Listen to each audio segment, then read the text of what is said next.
नए दौर के भारत की इतनी सी कहानी है, जहां देने हो बड़े ठेके वहां मौजूद अडानी है। महाराष्ट्र की बीजेपी और शिंदे गुट वाली शिवसेना सरकार ने धारावी पुनर्विकास परियोजना अडानी को सौंप दी है। धारावी मध्य मुंबई के प्रमुख इलाके में 240 हेक्टेयर में फैली झुग्गियों का एक इलाका है, जिसमें 8 लाख लोग और 13,000 से ज्यादा छोटे उद्यमी रहते हैं। धारावी के पुनर्वास पर लगभग 23,000 करोड़ रुपए खर्च होने का अनुमान है। इस प्रस्ताव में 2.5 वर्ग किलोमीटर क्षेत्र में रहने वाले 6.5 लाख योग्य झुग्गी निवासियों का पुनर्वास शामिल है, जिसके 7 साल में पूरा होने की उम्मीद है। महाराष्ट्र की कैबिनेट ने 14 अक्टूबर को धारावी पुनर्विकास परियोजना के तहत आने वाले आवास टावर को बनाने के लिए अडानी समूह को चुना है। इसके लिए अडानी को शहर के सबसे पुराने और सबसे बड़े डंपिंग ग्राउंड में से एक देवनार डंपिंग ग्राउंड की 124 एकड़ जमीन दी गई है। पिछले साल दिसंबर में अडानी रियल्टी ने 5,069 करोड़ की बोली लगाकर धारावी झुग्गियों के पुनर्विकास का टेंडर जीता था। आरोप यह है कि यह टेंडर अडानी ने जीता नहीं था, बल्कि टेंडर अडानी को दिया गया था। कैसे, उसकी चर्चा इस वीडियो में।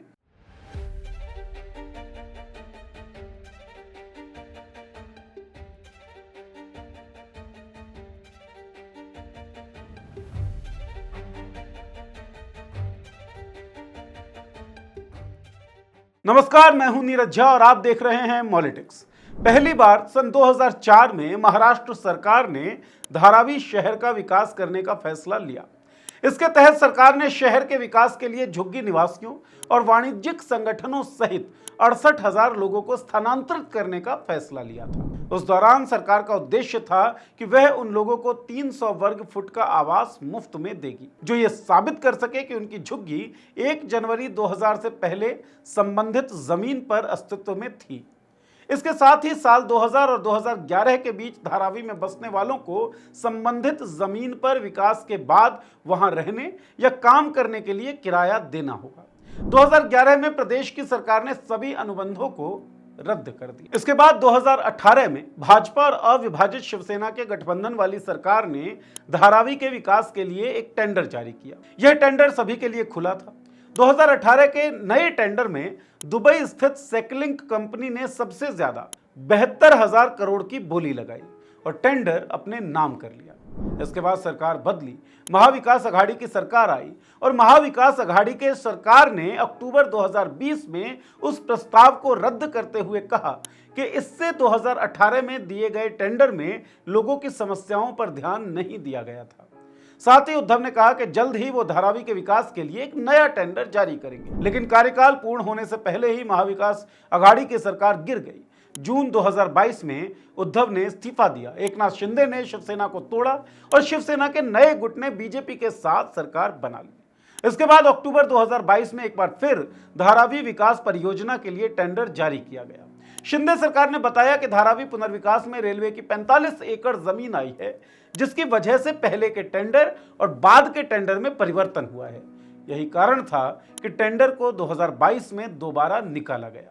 दुबई स्थित सेकलिंग टेक्नोलॉजी जो 2018 में टेंडर जीती थी, उस सेकलिंग टेक्नोलॉजी कॉरपोरेशन कंपनी की तरफ से साल 2023 में बॉम्बे हाईकोर्ट में दायर की गई याचिका में कहा गया कि सरकार नया टेंडर इसलिए लाई है ताकि उसे इस प्रोजेक्ट से बाहर निकाला जा सके और अडानी समूह को प्रोजेक्ट में शामिल किया जा सके। कंपनी की तरफ से कहा गया कि पात्रता के हिसाब से धारावी प्रोजेक्ट में पहला नंबर उसका है, क्योंकि उसने 2018 के टेंडर में सबसे ज्यादा 7200 करोड़ की बोली लगाई थी। महाराष्ट्र सरकार ने बॉम्बे हाईकोर्ट को सौंपी गई रिपोर्ट में कहा कि मुंबई में धारावी झुग्गी पुनर्विकास परियोजना के लिए 2022 में जारी किया गया नया टेंडर पारदर्शी था और सबसे ज्यादा बोली लगाने वाले अडानी समूह को टेंडर दिया गया। टेंडर देने के दौरान किसी को भी कोई अनुचित लाभ नहीं पहुंचाया गया, ऐसा सरकार ने कहा। सरकार ने कंपनी की याचिका और दावों को झूठा और निराधार बताया। सेकलिंग कंपनी ने एक और दावा किया।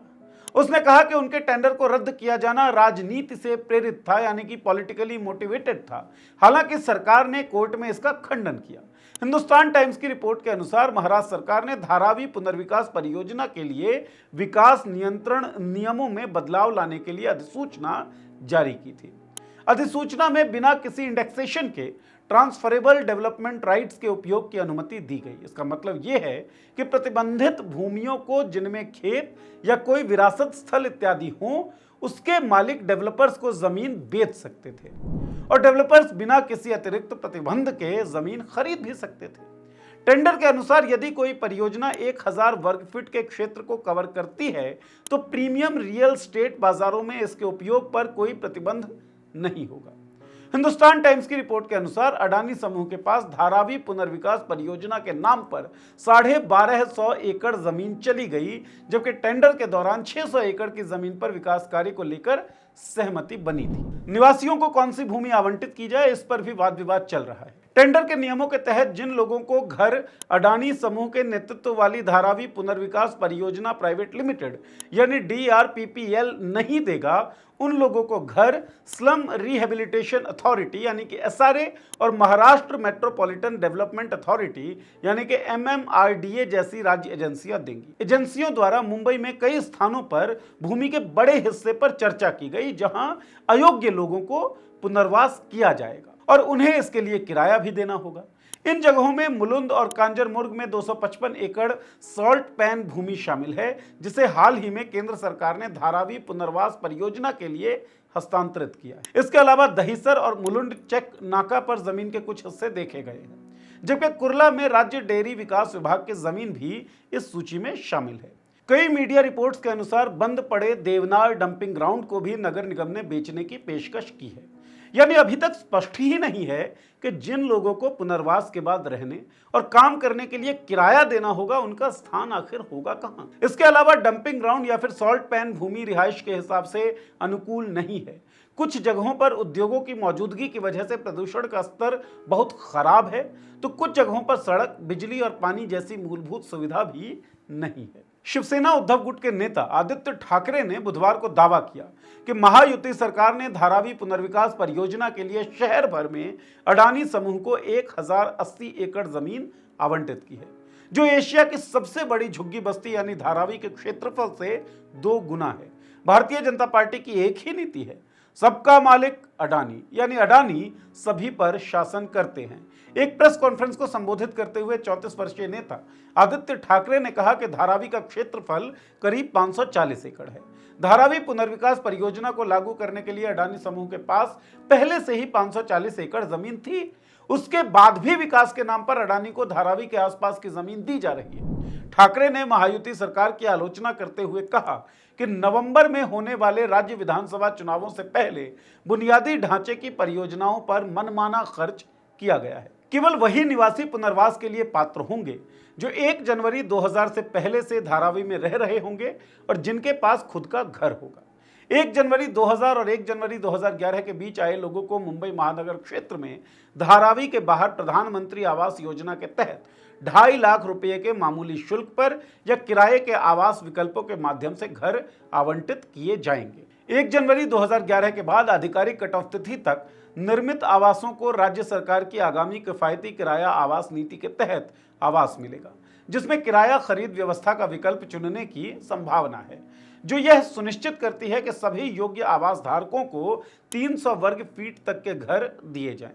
धारावी पुनर्विकास परियोजना में 350 वर्ग फुट के फ्लैट आवंटित किए जाएंगे। इस परियोजना में 10 साल तक निःशुल्क रखरखाव भी शामिल है और आवासीय परिसर में 10% वाणिज्यिक स्थान की अनुमति है, जिससे हाउसिंग सोसाइटियों के लिए स्थायी राजस्व सुनिश्चित होता है। पात्र व्यवसायियों को निःशुल्क व्यावसायिक परिसर मिलेगा और लाभप्रदता बढ़ाने और उन्हें औपचारिक अर्थव्यवस्था में एकीकृत करने, प्रतिस्पर्धात्मकता बढ़ाने और विकास के अवसर पैदा करने के लिए 5 साल की राज्य GST छूट की पेशकश की जाती है। लेकिन यहाँ एक पेंच फंसा हुआ है। धारावी के निवासियों के लिए जिस जमीन पर आवास टावर बनाया जा रहा है, उसी के पास 311 एकड़ की जमीन है, जिस पर मुंबई का सबसे पुराना डंपयार्ड का काम होता है, जो 1927 से चल रहा है। अब अगर यहाँ निवासियों को बसाया जाता है तो एक संभावना ये भी बनती है कि निवासी कुछ समय बाद डंपयार्ड को हटाने की मांग भी कर सकते हैं। अब ऐसे में डंपयार्ड में जाने वाला शहर का कूड़ा का जखीरा कहाँ जाएगा? सरकार ने इस बारे में क्या सोचा है? इस बारे में अभी तक कोई सूचना है नहीं। पर्यावरण के जानकारों ने इस पर अपनी गहरी चिंता व्यक्त की है। मुंबई सस्टेनेबिलिटी सेंटर के डायरेक्टर ऋषि अग्रवाल ने इंडियन एक्सप्रेस को दिए अपने बयान में कहा कि सरकार को अपने फैसले पर फिर से विचार करना चाहिए, क्योंकि सरकार का यह निर्णय बेहद खतरनाक है। उन्होंने कहा, लैंडफिल मीथेन गैस सहित धुएं का उत्सर्जन करने के लिए जाने जाते हैं। पुराने कचरे में अक्सर आग लग जाती है, जिससे प्लास्टिक जैसे कचरा पदार्थों के जलने से कार्सिनोजोन पैदा होती है। कई अध्ययनों से पहले ये पता चलता है कि मानखुर्द, गोवंडी, शिवाजी नगर जैसे इलाकों में रहने वाले लोगों की उम्र इस प्रदूषण के कारण कम हो गई है। इसलिए सरकार को अपना फैसला पलट देने पर विचार करना चाहिए। जो इन्वायरमेंटलिस्ट हैं, उनका ये मानना है कि जिस जगह पर स्थानांतरित किए जाने की बात चल रही है, दरअसल वो जगह जानलेवा हो सकती है। धारावी बचाओ आंदोलन के संस्थापक सदस्य एडवोकेट राजू कोरडे ने इंडियन एक्सप्रेस को बताया कि धारावी प्रोजेक्ट एक पुनर्वास योजना है, जहां निवासियों को केवल धारावी में ही पुनर्वासित किया जाना है। हमने शुरू से ही धारावी निवासियों को देवनार में स्थानांतरित करने के कदम का विरोध किया है, यह जानते हुए कि ये बेहद खतरनाक। मुंबई रीजनल कांग्रेस प्रमुख और लोकसभा सांसद वर्षा गायकवाड़ ने इस प्रोजेक्ट को मुंबई की मेगा लूट कहा है। वर्षा ने कहा कि धारावी के लोगों का है। उन्हें देवनार के डंपिंग ग्राउंड में रहने के लिए क्यों मजबूर किया जा रहा है? उन्हें उनके हालात पर क्यों छोड़ा जा रहा है? हम इसकी इजाजत नहीं देंगे। एशिया का सबसे बड़ा स्लम धारावी $650 मिलियन से $1 बिलियन तक राजस्व पैदा करता है। धारावी अपनी स्थिति की वजह से मुंबई का एक प्राइम लोकेशन प्राइम है, सो बड़े बड़े उद्योगपतियों की नजर उस पर पड़ेगी ही। और जब उद्योगपतियों की बात होती है तो अडानी के अलावा और कौन? विपक्ष के नेता, समाजसेवी, धारावी के लोग यह आरोप लगा रहे हैं कि अडानी के औद्योगिक हितों की पूर्ति के लिए सरकार ने धारावी पुनर्विकास परियोजना का ठेका अडानी को दे दिया है। ठेका बेशक प्रक्रियागत तरीकों से ही दिया गया है, लेकिन अडानी से पहले जिस कंपनी को यह ठेका मिला था, उसका आरोप है कि प्रक्रियाएं राजनीति से प्रेरित है। लोगों को जिस जगह पर स्थानांतरित किए जाने की योजना है, वहां का वातावरण प्रतिकूल है, बल्कि जानलेवा है। कई रिपोर्ट्स में आपको मिल जाएगा कि लोग चाहते हैं कि विकास हो, लेकिन उन्हें उनकी जगह से दूर ना किया जाए। अगर लोग ही दूर किए गए तो विकास किसका? लोगों का या जमीन के एक टुकड़े का? या फिर विकास अडानी का? या फिर विकास अडानी की सहयोगी कंपनियों से चंदा पाने वाले राजनीतिक दलों का? किसका विकास होगा, ये आप सोचिए। ये सोचते हुए, इस सवाल के बारे में विचार करते हुए कि देश या समाज होता क्या है, केवल जमीन का टुकड़ा या केवल कोई इमारत नहीं। देश या समाज होता है वहां के रहने वाले लोग। अगर लोगों को परेशान किया जाता है, अगर लोगों को ऐसे जगहों पर स्थानांतरित किया जाता है जो जानलेवा हैं पर्यावरण के दृष्टिकोण से, प्रदूषण के दृष्टिकोण से, तो वो विकास किसी अर्थ का होगा नहीं। क्या देश पूंजीवादी व्यवस्था में इस तरीके से रत हो गया है कि उसे लोगों की जान की परवाह नहीं है? धारावी पुनर्विकास परियोजना कम से कम इसी तरह के कुछ लक्षण दिखा रही है जो खतरनाक है। आपको क्या लगता है? अपनी राय इस वीडियो के कमेंट बॉक्स में लिखकर जरूर बताएं, और इस तरह की वीडियो आप देखते रहें। इसके लिए हमारे चैनल को सब्सक्राइब कर लें। बहुत बहुत शुक्रिया।